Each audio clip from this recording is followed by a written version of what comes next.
it's Monday. Welcome to another story time with Miss Leah. We are going to be starting a new story today.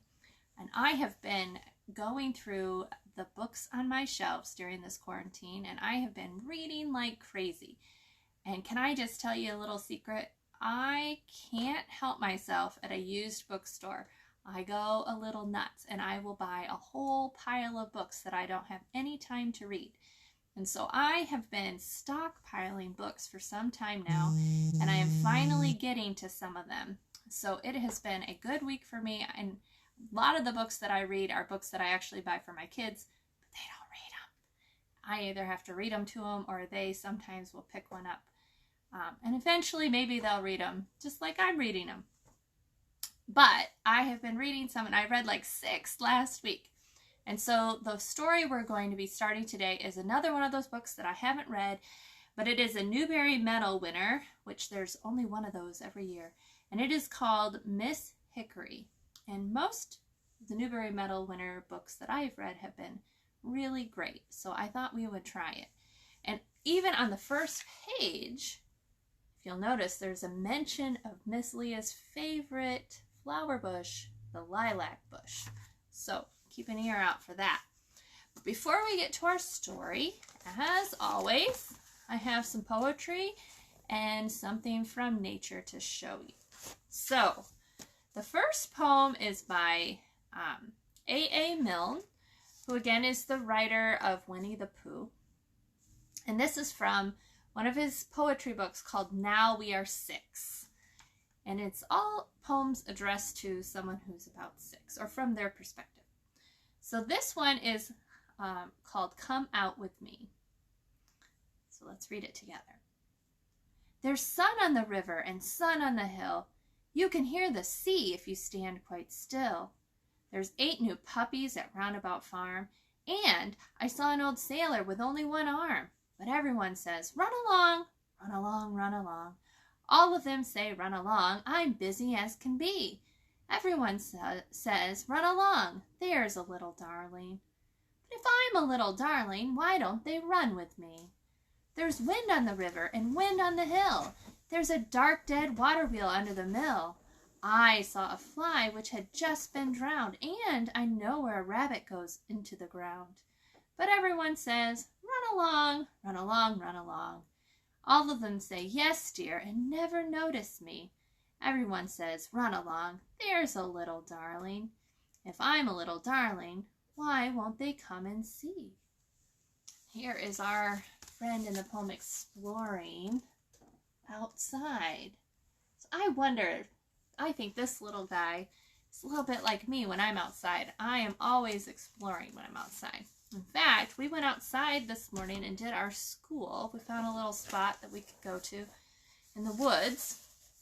And I didn't want to pick it to bring it back because it's not my woods. But we found some ferns that were just beginning to come out of the ground. And ferns are a really interesting plant because when they come out of the ground, they don't look like they do the rest of the summer. They come out, and I drew a picture of it. So I'm going to show it to you in my nature journal. Do you see these little curly Q things? That's what a fern looks like before it looks like this. And they are actually called fiddleheads because this shape looks very much like the shape of an end of a fiddle. So somebody named the ferns before they unfurl. These are fern fronds, and before they unfurl, they call them fiddleheads. And actually, I've never done this, but apparently some of them are edible, and you can cook them in butter and eat them like a vegetable. And I found a poem that I liked by Eileen Chung about the fern, so I'm going to read that now. The fern, in infinite slowness, uncurls each frond a sister to another, so many fingers and hands, learning to flourish on the underside of things. The fern is steady, unafraid of the dark, pushing through stem and bark, growing vein by stubborn vein through morning dew and winter rain, Mists gather to watch the rills and size themselves and ripen, with spores ready for release. The beginnings of another sprung from the moss, fragile, maiden-like, translucent in the light. And we talked the other day about plants that spread by what are called runners. And we've also talked about some of the other types of seeds and how plants grow other plants. But a fern grows by what is called spores. And so if you look at a fern closer to the middle of the summer or spring, sometimes there's little brown specks on the underside of the fern. And those are what are called spores. And when it's time for the fern to spread, they'll kind of actually do a little explosion. And then new ferns can grow from those spores. So their seeds kind of blow up just like that. It's kind of crazy. Well, Pastor Chris, he is going to hopefully put a picture up of the ferns that I saw in the woods so you can see something a little bit more detailed than my nature journal drawing, because I'm an okay artist, but not super great. All right, so we're going to go ahead and get started with our story. Like I said, I haven't read this before, but Miss Hickory is a little doll that lives in the woods, and she is made of a hickory nut. So we are going to have to use our imaginations to get inside the life of little Miss Hickory. And here is a picture of her house, and it is made out of corn cobs. And guess where she lives? She lives in a lilac bush. So let's begin. Crow makes a call. Miss Hickory heard heavy footsteps clumping along the stones of the pasture. Then, approaching her lilac bush, out of the corner of one sharp little black eye, she could see a pair of large yellow feet. But she did not turn her head. As a matter of fact, Miss Hickory had difficulty in turning her head. It was a hickory nut that had grown with an especially sharp and pointed nose. Her eyes and mouth were inked in. Her body was an applewood twig formed like a body with 2 arms and 2 legs, hand and feet as twigs sometimes grow. To this body, Miss Hickory's nut head was glued. She wore a blue and white checked gingham dress. A white cap with ruffles was tied in a smart bow beneath her chin. Many persons looking first at Miss Hickory would have said that she was like a country doll, made by Miss Keturah, who kept the notion store in Hillsboro, and given to Anne, but not you or I. The tilt of her sharp little nose, her pursed mouth, and her keen eyes were not those of a doll you and I would have known Miss Hickory as a real person that she was. A black shadow passed the doorsill of Miss Hickory's house. A coarse caw seemed intended to catch her attention, but she continued sweeping with her broom that was made of pine needles. She had just finished her tea, and her acorn cup and saucer were neatly washed and stood on a shelf above the stove.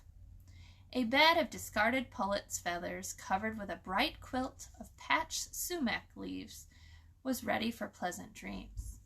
Miss Hickory's house was made of corn cobs, notched, neatly fitted together, and glued. It stood beneath the lilac bush that was so sweet and purple when in bloom, so thickly green and cheerful, with birds all summer long. If one had to live in town, Miss Hickory had always said, then take a house under a lilac bush. Soon, through her front door, the sunset would toss a few colored pieces from the orchard sky.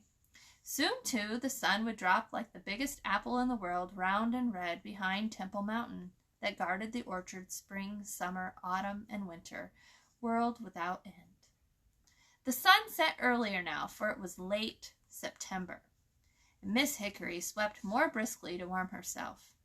Thinking of cold weather made her shiver, but a large dark head with beady eyes and a long bill thrust in through the window, and it stopped her. "Are you at home, Miss Hickory?" Crow asked in his hoarse voice. "Well, what do you think, if you ever do think?" she asked. I heard your big yellow clodhoppers, and I saw you pass by. If you think there is one kernel of corn left in my house walls, then you can peck out you are mistaken, 'cause you have eaten them all." "Dear lady," said Crow, stooping, entering, and making himself at home. "Always so polite, so generous." A small smile seemed to move the wrinkles of Miss Hickory's face. Here she took from her pocket a few hard yellow corn kernels and held them out. The crow gobbled and choked and bowed low. "Don't try to thank me," she urged. "You'll get the hiccups. What is the news, if there is any? Have you heard it?" "Precisely why I am here, as they put it over the radio," he said. "News indeed, and it concerns you." Miss Hickory sat down on her toadstool, spreading her skirts neatly to cover her ankles, and Crow rested his wings comfortably, eased his toes, and leaned against the wall. These two might spat and tiff, but they had fellow feelings. Crow made no pretensions. He was a countryman. The earth owed him a living, and so he helped himself to cherries and corn. Summer boarders, the bluebirds, thrushes, and larks could fend for themselves, Crow felt, paying high prices for any berries and seeds that they got from his feeding ground. But he knew what was going on throughout the entire countryside. He was tough and weather-wise. He set the date for Old Crow Week in Hillsboro every spring, and so started the season with noisy promise. He could walk as well as fly, which meant that he got around more than most birds. He knew that Miss Hickory had once been part of a tree, and he respected her for that ancestry. In certain ways they were alike, and he waited for her to speak. "Well," she said at last. Crow folded his wings over his stomach and pointed his beak at Miss Hickory. "Great Granny Brown is closing this house for the winter. She plans to live in the Women's City Club of Beacon Hill, Boston, until spring." The house was full of stillness for a while, thick with thoughts that could not break it. His words stunned Miss Hickory. She could not speak. "I know," Crow said at last, "that you expected to live another winter, house and all, on Great Granny Brown's kitchen windowsill. You expected Anne to drop in almost every day and bring you something useful, a little iron stove or a pot or a tin tea kettle. But the entire family is going to Boston. Anne is going to be put into school there." Crow rolled his eyes toward the ceilings, pretending to be shocked. Truly, however, he was enjoying himself. A love of gossip is hatched from every crow's egg. Miss Hickory arose. She came close to him, her sharp little nose almost touching his face. "They could not. They would not." "Ah, yes, Miss Hickory," he assured her. "Two-leggers who have been to Boston long for wings. Only we country people who can fly never feel the need of a city. Now I once knew a starling who went to the public gardens in Boston for a visit, but—" Stop, don't gabble." Miss Hickory twisted her hands in distress. "Come to the point." "The point is yours, dear lady." Crow tapped her shoulder playfully with one wingtip. "You have seen through Great Granny Brown's kitchen window how deep the snowdrifts are in New Hampshire. I'll wager that there were days when you could not see through the windows. The winters are long and hard here, Miss Hickory." "What could one do?" she begged. She would not believe him yet. "Don't feel too badly as if they had forgotten you," he said kindly. "Anne has other matters than dolls to fill her mind now. Great Granny Brown was born and bred in New Hampshire, and she expects you to be equal to any weather. You'll have to move, Miss Hickory." "Where?" She went over to the window and looked west. There, each year, the forest, wild and deep, marched closer to the old place. They had both forgotten to admire the sunset. The afterglow, like a blanket of woven rainbows, had folded about Temple Mountain. "Aye, that's the rub," Crow replied hoarsely. Miss Hickory stamped her foot. "Don't talk like a poll parrot. Whatever you hear, either the radio or William Shakespeare, you repeat. You know you can't read a word." Crow bowed his head humbly. "Right you are. But what I meant was that we shall have to make a plan, and make it speedily. You can't live under the lilac bush all winter." We? This isn't your home. It belongs to me, and I like it here. I can't move. Where would I take my stove, my pot, my tea kettle, my cup and saucer, and my bed? If I lived in a crow's nest with no nice house furnishings and no good housekeeping, well, she couldn't say any more. She could only look with love and fear at her 4 corncob walls. You give me an idea, Miss Hickory. Crow balanced himself on one foot and scratched his head with the other. I will have no idea of yours. But a little change is good for us all, Crow said smirkingly. You must remember, dear lady, that you weren't born with a cup and saucer in your hand. It was more than Miss Hickory could stand. She lost her temper. I believe that this is all a piece of gossip on your part, Crow. I shall never believe that the old place is empty until I ask Mr. T. Willard Brown, and he will tell me the truth. As for you, Crow, she stood as tall and brave as she could beside her door. Get out of my house, she ordered. As you wish. Crow walked in a dignified manner towards the door. But don't worry, something is bound to turn up. I won't move, she repeated as he stepped across the threshold. But he tapped her head lightly with his beak. Hard-headed, that's what you are. And with that, Crow walked off in the direction of the pine wood. He and the falling night one in the color of dusk. Miss Hickory put her twig hands up to her nut head. Crow, she knew, was right. Her head was undoubtedly hard. She moved slowly about her house, lifting a stove lid to poke the red coals, turning down her bedspread.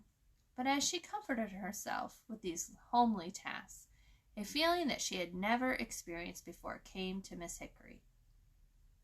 Perhaps it was caused by the sap that was still in her twig body. Perhaps it was the essence of the sweet nut inside the hard shell of her head. Whatever caused it, Miss Hickory began to cry. Tears came out of her eyes and rolled down her wrinkled cheeks. They fell so fast that she had to staunch them with her cap ties. It was dark then, so no one saw her break down. No one heard Miss Hickory sob, It isn't true. I won't move. Mr. T. Willard Brown will tell me tomorrow that I only had a bad dream. Well, we will have to come back tomorrow and find out whether or not Miss Hickory has had a bad dream, or whether or not the family in the house outside of her lilac bush is really moving away for the winter. I wonder what you think she will do. Do you think she will stay, or do you think that she will try to move with them? So come back tomorrow and we will have another story time with Miss Leah. Bye-bye.